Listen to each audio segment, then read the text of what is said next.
Hollywood blockbuster, it's the daily reality on American soil. With an estimated population of 6 million, wild hogs are wreaking havoc across the country, causing $2.5 billion in agricultural damage. Annually, these invasive animals destroy crops, devastate ecosystems, and then leave farmers with no choice but to fight back. The question remains, can humans ever gain the upper hand in this battle? Please like and subscribe to the channel to continue this journey. Every year, the wild boar hunting season in the United States draws thousands of hunters and farmers. This high-stakes activity kicks off in the fall and stretches into early spring with major hunting competitions serving as a key highlight. One of the most renowned events, Barriers, the Big Boar Contest in Texas, offers prize money of up to $50,000 for the heaviest boar brought. And hunters begin their pursuit at dawn, armed with powerful rifles such as the .308 Winchester or .306 Springfield. They scour the terrain for signs of their elusive prey, footprints, droppings in tangle and areas where the soil has been uprooted by foraging. Hogs moving quietly and staying downwind to avoid detection. Hunters carefully close in when they spot a target, aiming for a kill shot to the shoulder or just behind the ear for an immediate takedown. While hunting plays a vital role in population control, it is heavily regulated. Farmers and hunters must obtain permits from state wildlife agencies, which outline specific rules including hunting location, seasons, and quotas. Some states also require hunters to report the number of hogs harvested to help monitor population trends. These regulations aim to ensure hunting is conducted responsibly, maintaining ecological balance and protecting the habitats of other species. Despite an estimated 1.5 million wild hogs being hunted each year, the population continues to soar. Texas leads the charge with more than 750,000 hogs hunted annually, followed by Alabama with around 200,000 and Georgia with 150,000.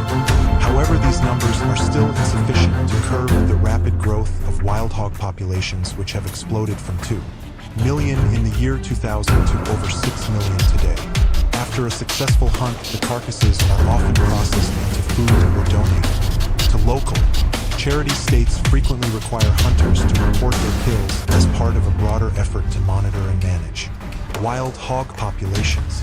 Yet controlling these animals remains a daunting task. According to the USDA, at least 70% of the population must be eliminated annually to keep their numbers in check, a target made nearly impossible by their high reproduction rates, with so capable of birthing up to 12 piglets a year.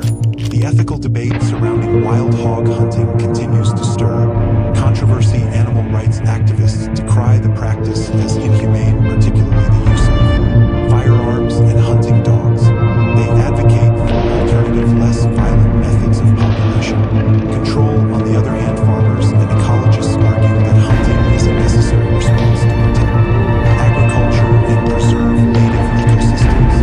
With billions of dollars in annual damages and severe impacts on biodiversity, many see hunting as an indispensable tool. In states like Texas and there where wild hog populations are most concentrated, hunters also employ trained dogs to track and corner hogs. These skilled animals use their keen sense of smell to locate prey, often covering distances of up to 6 miles. Once the dogs surround a herd, hunters can move in for a shot. Studies from Auburn University suggest this method is twice as effective as other techniques, averaging over 12 hogs captured per day. But even with these efforts, deer, the fight against wild hogs is far from over. Their resilience, adaptability, and explosive reproduction rates make them one of the most challenging invasive species to control. As debates about the ethics and effectiveness of hunting continue, policymakers and ecologists how best to address this ongoing crisis. So what's the solution to America's wild hog problem?